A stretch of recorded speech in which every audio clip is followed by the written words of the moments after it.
Halo teman-teman, gimana kabarnya? Semoga sehat selalu dan tetap semangat.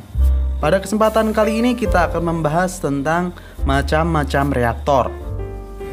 Seperti yang kita ketahui bahwa pengertian reaktor adalah suatu alat proses di mana terjadinya suatu reaksi berlangsung, baik itu reaksi kimia maupun nuklir, bukan secara fisika ya.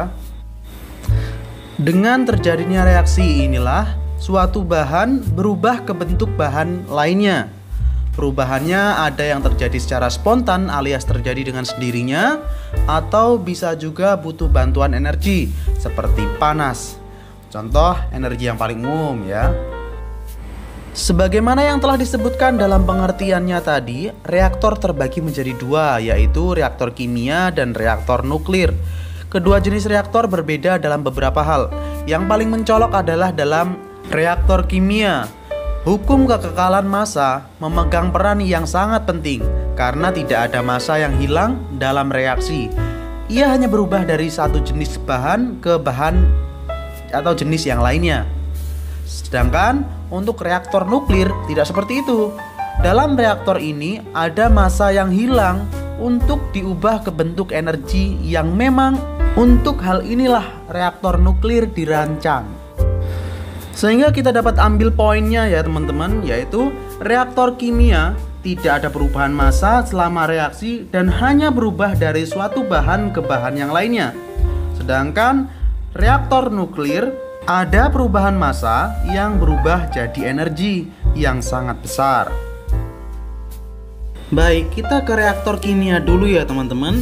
Reaktor kimia adalah jenis reaktor yang umum sekali digunakan dalam industri. Hal ini dikarenakan dalam sintesis bahan kita selalu memerlukan jenis reaktor ini. Umumnya ada dua, yaitu yang berbentuk tangki dan yang berbentuk pipa, atau yang biasa kita sebut dengan reaktor alir tangki berpengaduk dan reaktor aliran sumbat. Atau teman-teman sering mendengar istilah CSTR dan PFR, Continuous Stir Tank Reactor dan Plug Flow Reactor. Secara pengoperasiannya, reaktor kimia dibagi menjadi tiga, yaitu batch, continue, dan semi-batch. Untuk reaktor batch, tidak ada massa masuk dan keluar selama terjadinya reaksi.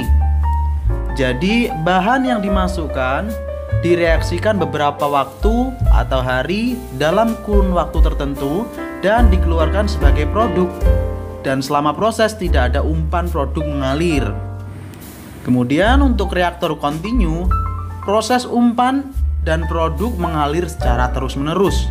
Sedangkan untuk reaktor semi-batch adalah variasi dari reaktor batch di mana satu reaktan dapat ditambahkan sebentar-sebentar atau terus-menerus ke reaktan lain yang terkandung dalam bejana. Sebagai hasil reaksi, reaktor semi-batch terletak di antara reaktor batch dan reaktor continue dalam hal operasi. Baik, pelan-pelan satu persatu kita bahas ya teman-teman.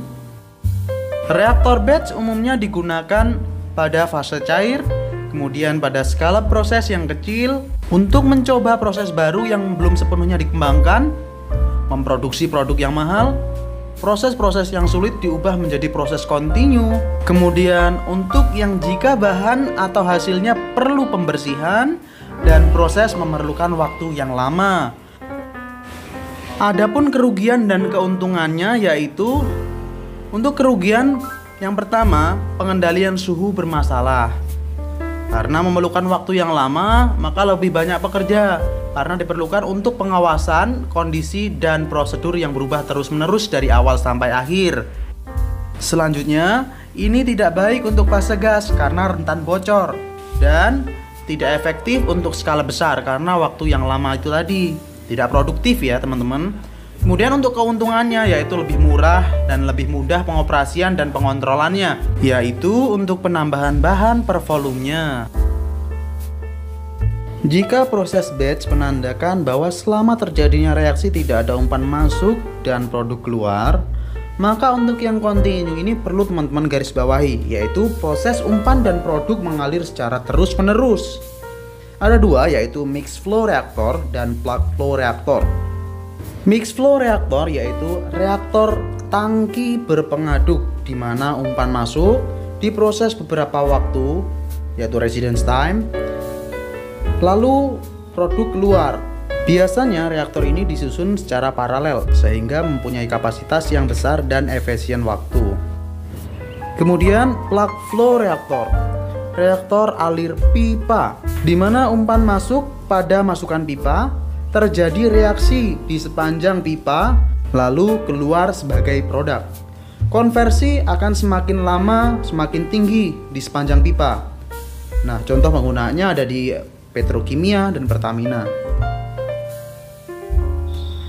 Adapun untuk keuntungan dari mixed flow reaktor yaitu yang pertama, suhu dan campuran dalam reaktor sama atau homogen karena adanya pengadukan.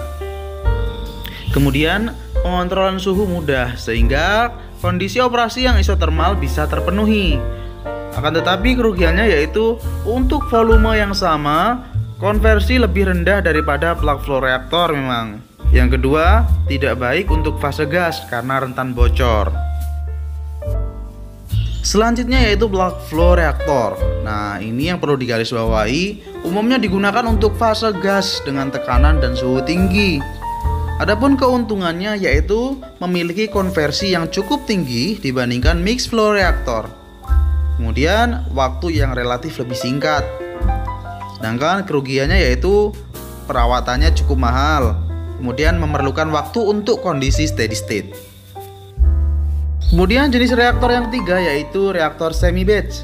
Semi batch yaitu variasi dari reaktor batch di mana satu reaktan dapat ditambahkan sebentar-sebentar atau terus-menerus ke reaktan yang lainnya yang terkandung dalam bejana. Sebagai hasil reaktor semi batch terletak di antara reaktor batch dan reaktor kontinu dalam hal operasi, di mana beberapa reaktan ditambahkan ke reaktor pada awal batch, sementara yang lain diumpankan secara terus-menerus selama berlangsungnya reaksi.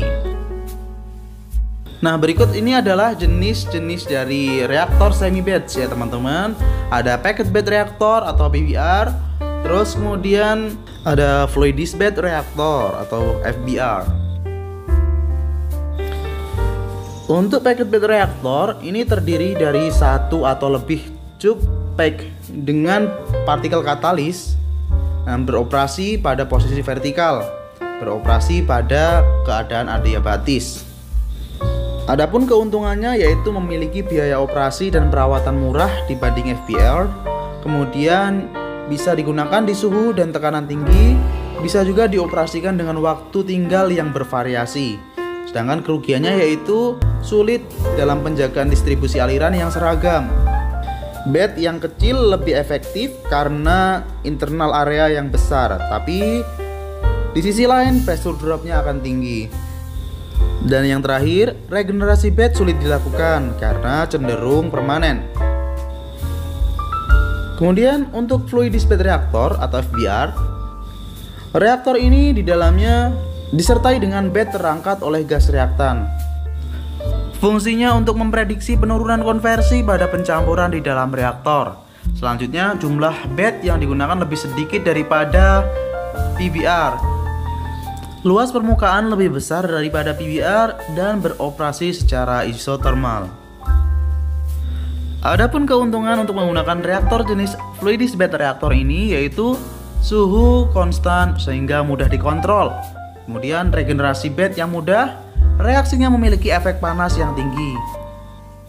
Sedangkan untuk kekurangannya yaitu bisa menyebabkan keausan dinding reaktor karena gerakan bed yang terus-menerus bergesekan dengan dinding. Nah, karena bergerak terus-menerus dan antar bed bergesekan, bisa menyebabkan partikel bed mengecil dan terikut keluar sebagai produk, sehingga perlu ditambahkan cyclone separator. Nah, berikut ada beberapa jenis reaktor yang sering kita temui juga ya teman-teman. Di antaranya ada spray tower, packet column, bubble tank, agitated tank, dan lain sebagainya. Harapannya dengan ini menjadi pemicu teman-teman untuk mengeksplorasi lagi jenis-jenis reaktor yang cocok untuk digunakan atau diterapkan dalam perancangan pabrik teman-teman semuanya. alias sesuai dengan proses atau bahan baku atau hal yang lainnya yang telah teman-teman pilih, sehingga menjadi pertimbangan yang baik dan keputusan yang tepat untuk memilih suatu jenis reaktor. Baik, untuk reaktor nuklir kita akan bahas di video yang lain ya teman-teman. Demikian yang dapat saya sampaikan. Mohon dukungannya untuk subscribe, like, dan share video ini agar lebih banyak lagi yang menerima manfaatnya. Terima kasih.